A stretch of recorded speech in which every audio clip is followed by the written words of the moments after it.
పిల్లల కోసం ఇవాళ స్టార్టప్ ఫండ్ ఇప్పుడు అక్కడి నుంచే ఇక్కడికి వచ్చిన 1000 కోట్లు ఈ రోజు పరిశోధన చేసే తెలంగాణ యువతకు అందించాలని అక్కడ ఒక గొప్ప ఆఫీస్ పెట్టి ఆ పిల్లలకు అక్కడ ప్లేస్ ఇవ్వండి, వాళ్ళ పరిశోధనలకు డబ్బులు ఇవ్వండి. ఒకప్పుడు గూగుల్ కూడా 2 విద్యార్థులు ఒక కార్ షెడ్ లో మొదలు పెడితే ఇవాళ గూగుల్ అయింది. టెస్లా ఇలాన్ మస్క్ ఒక చిన్న పరిశోధన చేస్తే ఇలాన్ మస్క్ అయింది. ఇట్లా చాలా కంపెనీలు ప్రపంచంలో స్టార్టప్స్ గా మారి మొదట్లో చదువుకున్న విద్యార్థులు చిన్న ప్రయోగం చేస్తే ఆ ప్రయోగంలో వాళ్ళు విజయం సాధిస్తే ఈ రోజు ప్రపంచంలోనే ఆగర్భ శ్రీమంతులైన.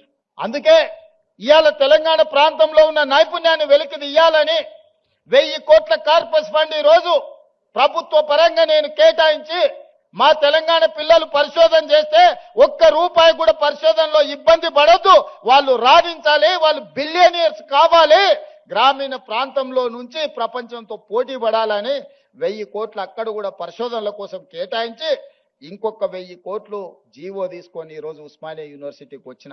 ఉత్త చేతులతో రానని ఆనాడే చెప్పిన. ఉత్తుత్తు మాటలు చెప్పే అలవాటు నాకు లేదు. ఎందుకంటే వ్యవసాయం తెలిసినోని, గ్రామీణ ప్రాంతం నుంచి వచ్చినోని.